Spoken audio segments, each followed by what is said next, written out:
अस्सलाम वालेकुम and welcome back to my channel. आज है जुमा और आप सबको जुमा बहुत बहुत मुबारक हो। और मैं तो हर नमाज में अल्लाह पाक से दुआ करती हूँ कि अल्लाह ना करे किसी की कोई भी परेशानी हो तो अल्लाह पाक अपनी रहमतों और करम से दूर कर दे और हमें सिर्फ अपना ही मोहताज रखे, हमारे हाथ पैरों में अल्लाह पाक ताकत दे। आमीन सुम्मा आमीन। तो ये है पाकिस्तानी पंसूरा और कुरान शरीफ की तिलावत के बाद हम लोग इस पाकिस्तानी पंसूरे से आयतें पढ़ा करते हैं। मेरी मम्मा, दादा, पप्पू सभी लोग और हम लोग भी इसी से आयतें पढ़ते हैं। और यहाँ पर मैं आप लोग को दिखा रही हूँ लोहे कुरानी। सुबह उठने के साथ ही अगर लोहे कुरानी को देख लिया जाए तो हमारा दिन बहुत ही ज़्यादा आसान हो जाता है। और स्पेशली सफ़र के टाइम पर निकलते वक्त तो लोहे कुरानी को ज़रूर देखना चाहिए। हमारा सफ़र भी आसान होता है और जिस काम के लिए हम लोग जा रहे होते हैं उसमें हम लोग कामयाब भी हो जाते हैं। तो लोहे कुरानी को तो ज़रूर देखना चाहिए। और अब मैं आप लोग को यहाँ पर दिखा रही हूँ सूरतुल कैफ। सूरतुल कैफ के पढ़ने के तो बहुत ज़्यादा फ़ायदे होते हैं और जुमे के दिन तो सूरतुल कैफ की तिलावत करनी ही चाहिए।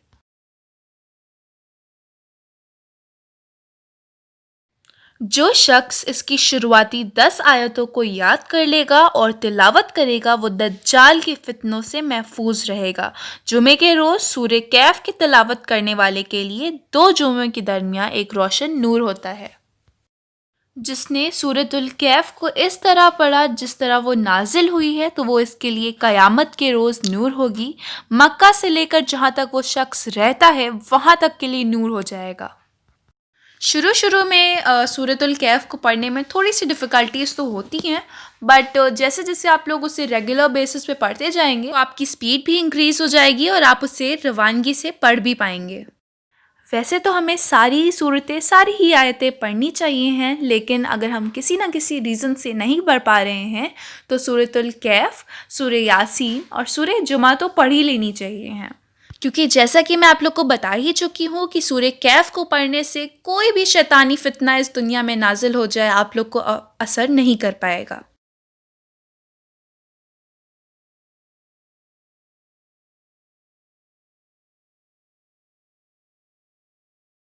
तो अब मैं आप लोग को दिखाती हूँ सूरह यासीन।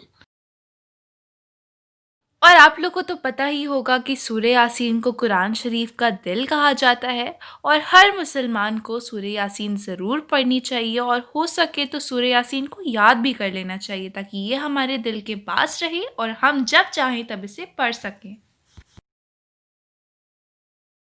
तो सूरह यासीन तो हम लोग को डेली बेसिस पर ही पढ़नी चाहिए क्योंकि हम लोग को इसमें रवानगी हो जाएगी फिर अगर हम लोग इसे डेली डेली पढ़ेंगे। और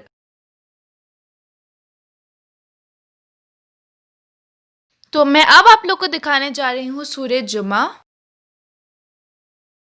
और सूरह जुमा तो बहुत ही छोटी सी एक सूरत है जिसे पढ़ने में बहुत ही कम टाइम लगता है एंड इसकी फ़जीलतें भी बहुत ज़्यादा हैं एंड इसे हमें हर जुमे को पढ़ना चाहिए। तो जैसा कि मैं आप लोगों को बता ही चुकी हूँ कि वैसे तो हमें सारी ही आयतें पढ़नी चाहिए, सारी ही सूरतें पढ़नी चाहिए हैं, लेकिन अगर किसी न किसी काम की वजह से हम लोग नहीं पढ़ पा रहे हैं तो ये 3 सूरतें, सूरह कैफ, सूरह यासीन और सूरह जुमा तो पढ़ ही लेनी चाहिए। तो ये थी कुछ वो बातें जो मुझे अपने दीन और इस्लाम के बारे में पता है। अगर मुझसे कोई भी गलती हो गई हो, कुछ भी मैंने गलत बोल दिया और आपको लग रहा है मैंने गलत बोल दिया तो प्लीज़ मुझे माफ़ कर दीजिएगा। अल्लाह ताला मुझे माफ़ करे अगर मुझसे कोई भी गलती हुई हो। मैंने सोचा कि आज के व्लॉग में मैं अपनी कुछ लंच की क्लिप्स भी ऐड कर देती हूँ। एंड हमारे यहाँ आज लंच में बन रहा है सरसों का साग और कीमा। सरसों का साग और कीमा की फुल रेसिपी तो मैंने आप लोग को नहीं दी है, बट अगर आप लोग को वो रेसिपी देखनी है तो वो आप लोग को मेरे सिस्टर के चैनल पर मिल जाएगा जिसका लिंक मैं डिस्क्रिप्शन बॉक्स में दे दूंगी। ये सेम रेसिपी मेरी सिस्टर ने प्रीवियसली अपने चैनल पर अपलोड की हुई है। मैं उस वीडियो का लिंक आप लोग को डिस्क्रिप्शन बॉक्स में शेयर कर दूंगी। अगर आप लोग को देखनी हो तो आप लोग वहाँ से जाके चेकआउट कर सकते हैं। यहाँ पर मम्मा अभी कीमे को अच्छे से भून रही हैं। जब कीमा अच्छे से भून जाएगा मसाले में तब इसमें सरसों का साग ऐड करेंगी। एंड सरसों का साग और कीमा तो मुझे सच में बहुत अच्छा लगता है। आप लोग को अच्छा लगता है कि नहीं मुझे कमेंट करके ज़रूर बताइएगा। एंड अब मम्मा यहाँ पर सरसों का साग ऐड कर रही हैं।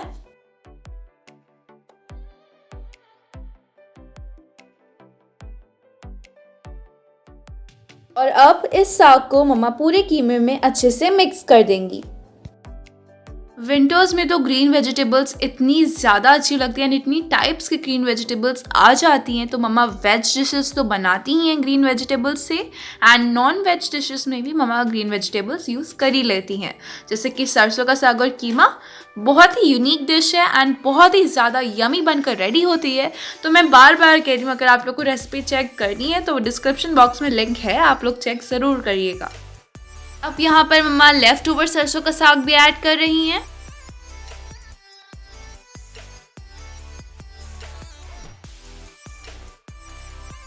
अब हम लोग इसे अच्छे से मिक्स कर लेंगे।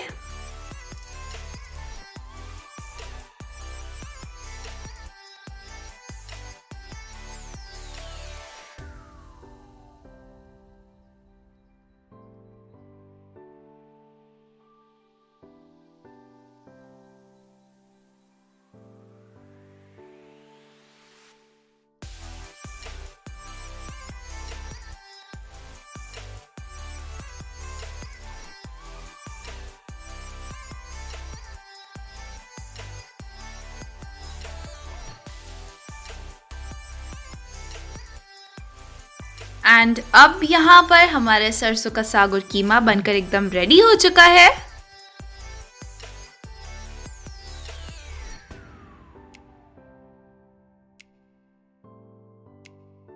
और अब हम इसमें ग्रीन चिलीज भी ऐड करके उसे अच्छे से मिक्स कर लेंगे।